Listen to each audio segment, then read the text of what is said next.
Okay, it is the 7th of January. It is cold today. Uh, Not a lot of snow on the ground for this time of year for this area. And so we're going to take advantage of the low snow cover, but frozen ground. We're going to get some trees harvested and get them out here. Get some white pine here that we want to cull. Going to give you a look at them here.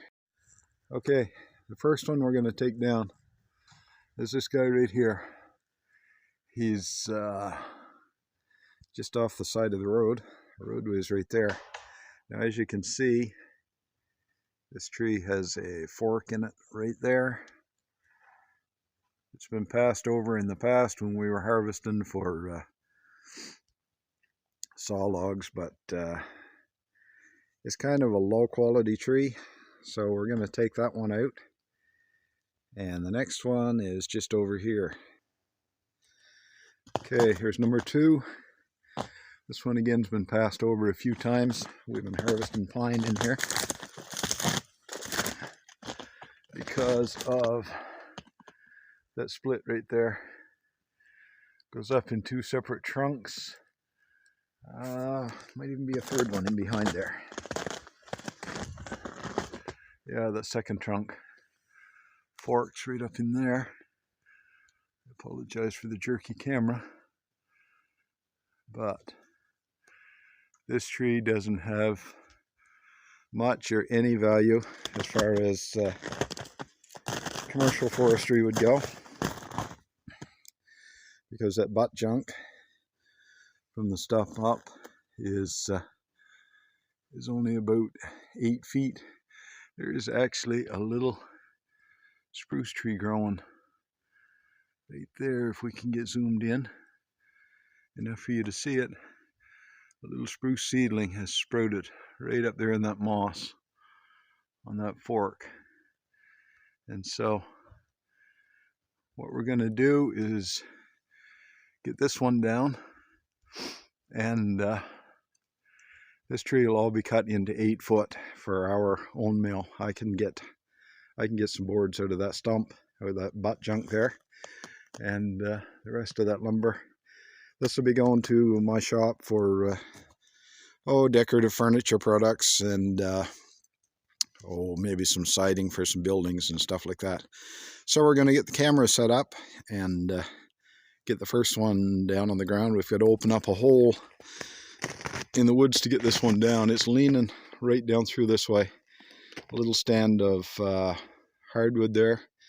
There's an old pine top here from where we cut years ago.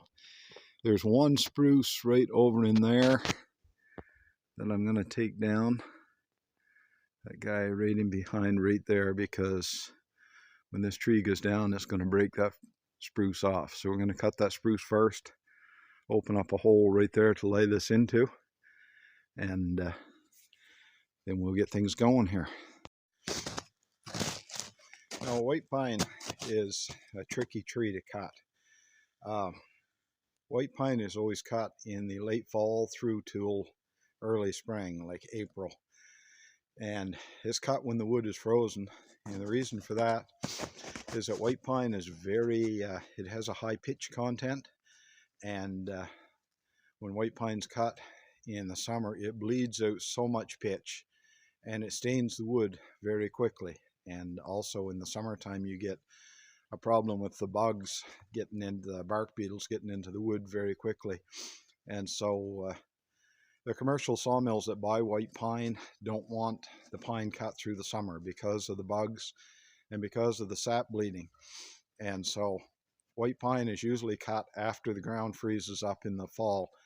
And traditionally, the old guys would have started cutting pine in November, and by then there'd be some snow on the ground, and the ground would freeze.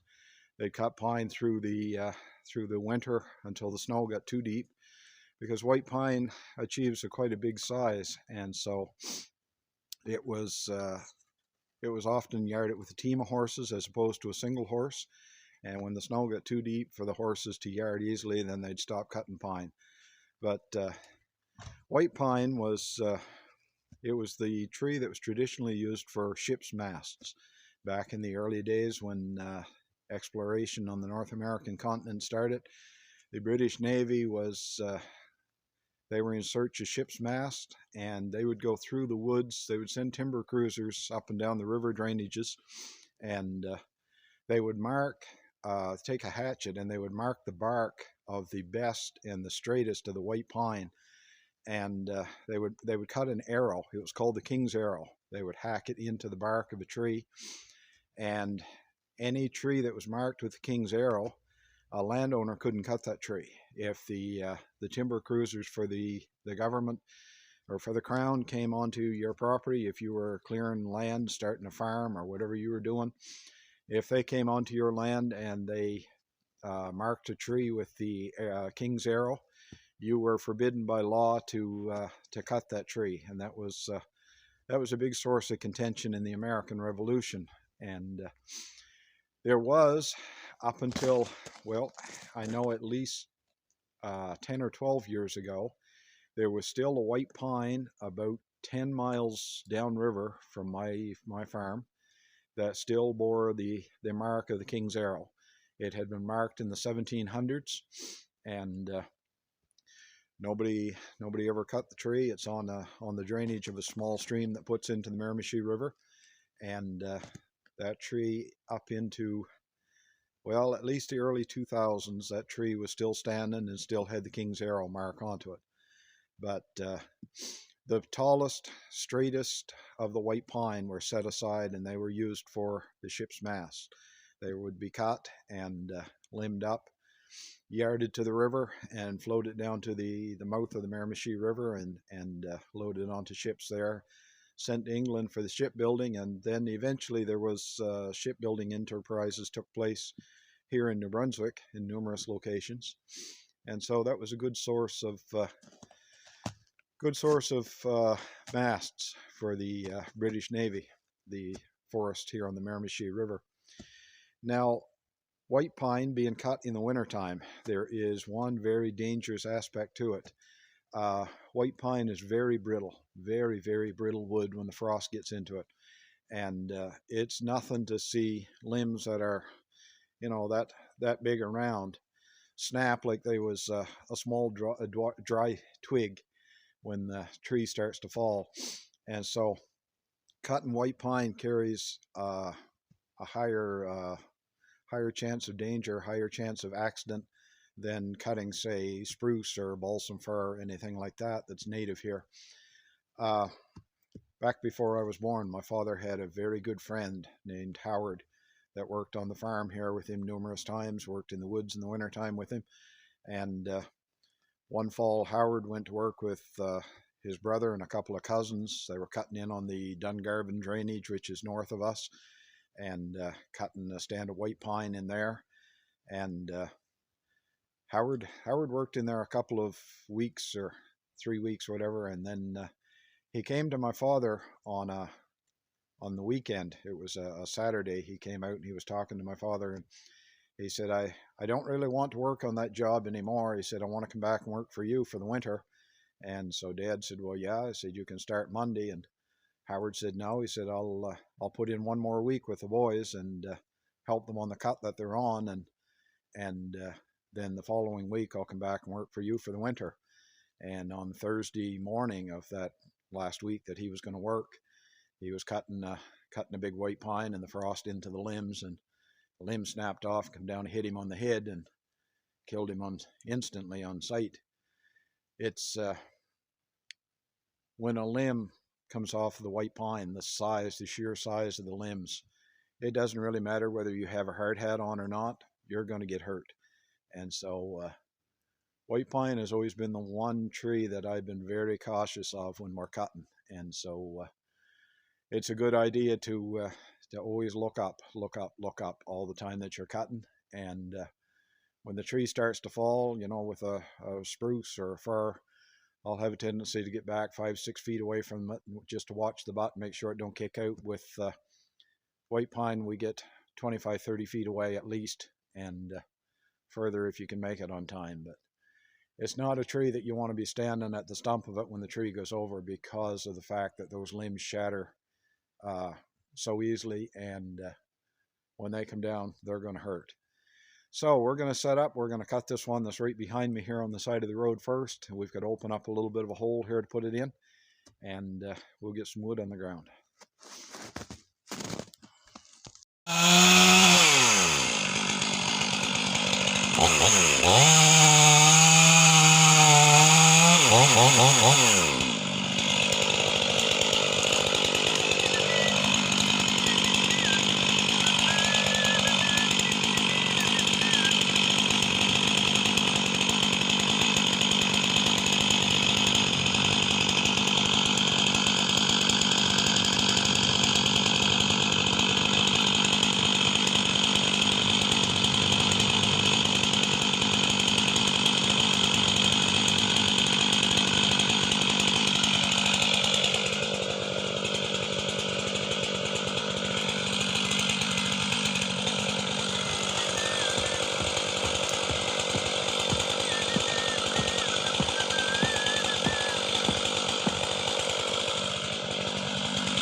Okay, now you might think it's a little bit of a waste to take these trees down, but if we don't cut them down, they're going to get broke down.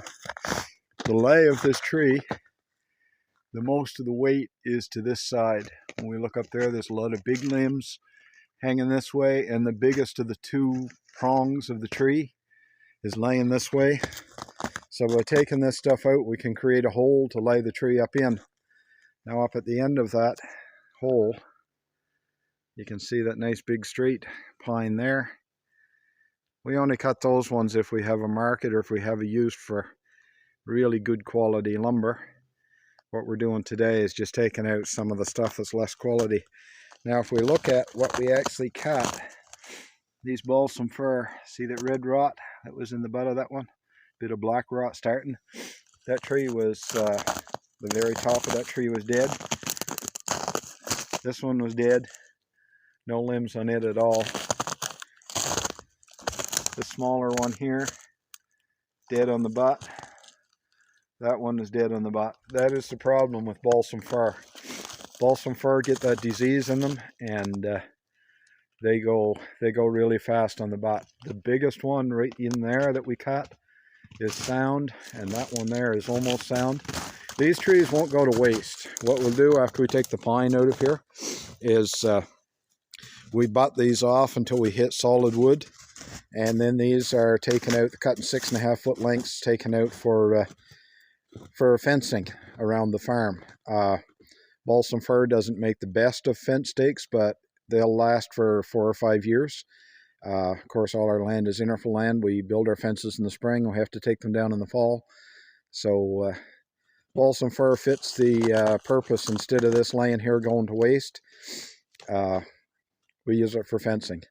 This could be sold for pulpwood. The current price on pulpwood isn't worth the cost of yarding the wood and piling it and getting it trucked.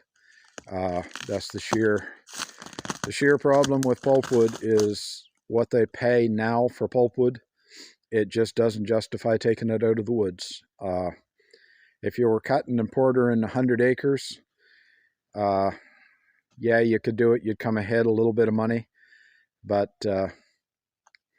30 years ago, 25 years ago, I could cut a tractor trailer load of pulpwood and put $1,500–1,800 in my pocket.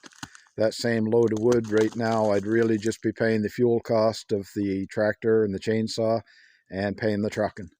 So I'm basically giving away my wood. So rather than do that, I find some use for it here on the farm. That bigger tree right there, actually that might even go to the sawmill, an 8-foot piece off that. That's big enough to square out a 4x4. Same way with the one that's in underneath. That'll saw out a 4x4. Sometimes I get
okay, that's one on the ground. Look at the big old widowmaker up there. Yeah. Yeah, what he's talking about right there in the top of that balsam fir. There's a big broken pine limb up there. We're gonna get that down before we start cutting. We'll cut that. That's actually a small pine. We're gonna get that down before we do any limbing in underneath. So now with the tree on the ground, next thing is to get it junked up into sections so we can yard it. Now this tree being as crooked as what it is, the most we're going to take out of this is 8 foot. I can saw down to a 6 foot piece on my mill. It takes a little bit of jigging, but I can saw down to 6 feet on the mill. And so what we're going to do is get this junked up, get the limbs off it, and get it into manageable pieces so we can get it to the road. Now looking at the butt, I can see that there was a little bit of rot starting in the butt of that one there. Good time to get him down so the wood don't go to waste. We can take a lot of salvageable lumber out of that for using around the shop and around the farm. Better to have it now than have it go to waste, and you know, the tree's life goes to nothing. We're using the 550i steel. That's the big guy that we had on some of the videos there last winter, and lots of power for this bigger wood. We're going to get a little bit closer look at the tree there. I want to show you some more details. Just hold off there for a second. Okay, looking close at this tree, you can see a different coloration in the wood into here than what there is in the rest of the trunk on into this here section. And what it is, this entire outside core, the sap is frozen to ice, and that can lend to quite a problem when you're cutting trees in the winter time, because that ice has a tendency, see that rim goes all the way around the tree, and that ice has a tendency to make it very hard to get a wedge into the tree. Now if we take a close look at the stump, we can see it here in the, you can see here in the undercut, you can see the rim of ice going across, and that ice can make it really difficult for wedging trees in the wintertime, because the plastic wedges just do not want to bite, and if the tree leans back, that layer of ice can throw the wedge out, and then sometimes you can lose your mechanical advantage on the tree, and the tree will set back and close the kerf, and then you can't get a wedge started into it. I've seen it other years working here that, especially cutting spruce, that the ice would get so dense in the tree, and it would freeze in so far that when I'd come in the morning to cut, it'd be minus 38, minus 40 degrees. I'd actually go around to some of the trees that I was going to cut, and I'd build a small fire against the back of them, and that would melt the ice enough that I could get the wedge started in the tree. I'd have to kind of plan and figure out which way the tree was going to fall, and then I'd build a fire against all my stumps, so that by the time I got around to cutting the trees, the ice would be melted enough for the wedge to take hold. So we're going to get in here and knock down some limbs. We're going to cut this little pine off, the top one that is broken, but I don't want that widowmaker hanging up there. And so we're just going to cut that off right here at the butt, let that go. And then we're going to process it on down. Now anything that's left in the top of this, of course with white pine, there's always quite a big top. And anything that's in the top of this that won't make lumber to go on the sawmill, this stuff makes pretty decent kindling and decent firewood for spring and fall. Especially we use it in the greenhouse. We use it boiling down maple syrup. And so these tops don't go to waste.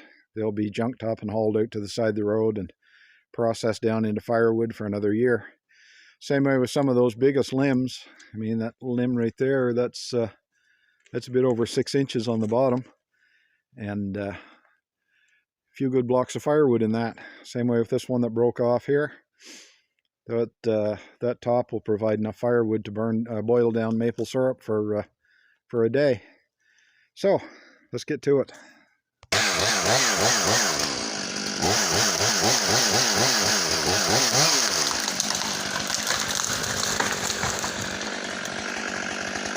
Okay, There's the Widowmaker down, taken care of. Unfortunately, we got a bot hanging up in the air here now, so we're going to take care of that. All right, get her on the ground. The joys of a Monday morning in the woods.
Yeah, we're getting up into the firewood there. Okay. Just take her off there, and I gotta get back and down there's some on limbs solid underneath. ground. Yeah, there's a couple limbs to take off.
Okay, so now comes the time of cutting it up. Got a couple of 8-foot blocks off of there. Now if you'll notice on these chainsaws, we have the plastic whip on the back of the saw. That's the for measuring. And these saws are set so that from the tip of that whip to the tip of the bar is 4'1". Most of our logs or wood products are cut either 8 foot, 12 foot, 14 or 16. And so having the saw set at 4'1", that gives us two measures of the saw, gives us 8'2", which allows for a little bit of trim on the ends to square them up. And a 16 foot, it gives you 16'4", so that you know that when you square your stick off, you're going to have a full 16 foot. So that's the reason behind these little whips that you see on the back of the saw. So for this one here, we're just going to cut this up as close as we can to, with an eye towards taking out the crooks and twists into it. You can see that other trunk up there past where that big limb stubs off. There's quite a sweep to that. We'll probably take that piece, might even take that down to 6 feet just to get that sweep out of there.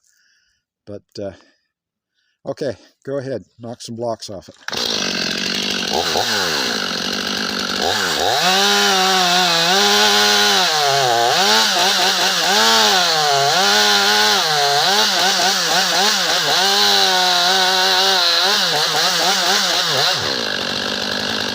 Now because there's a very good chance of that pinching the saw as it goes down through, he uses a plastic wedge in the kerf to hold the kerf open as he's cutting.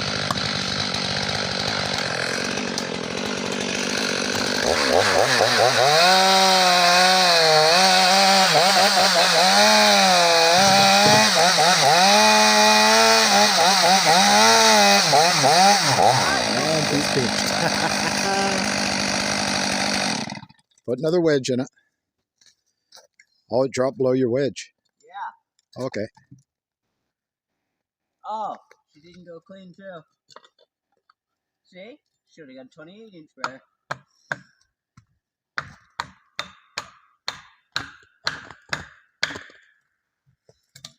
I need the tiny saw. The tree is a little hard to read because it's so crooked. It's rolling this way and that way as we try to cut. So here comes the rescue squad. This is why we always carry at least 2 chainsaws in the woods.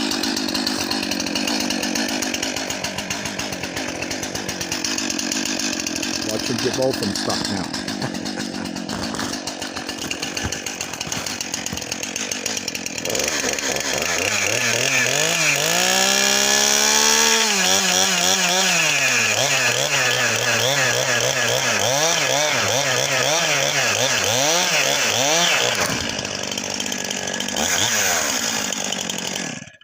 Just a little bit holding on the backside was all on that one. Oh. Oh, That's what happens from using those little toy saws.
You want a 6, this one?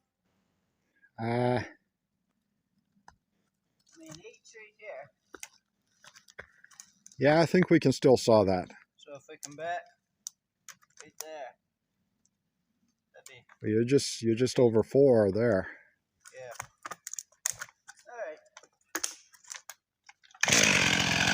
Alright.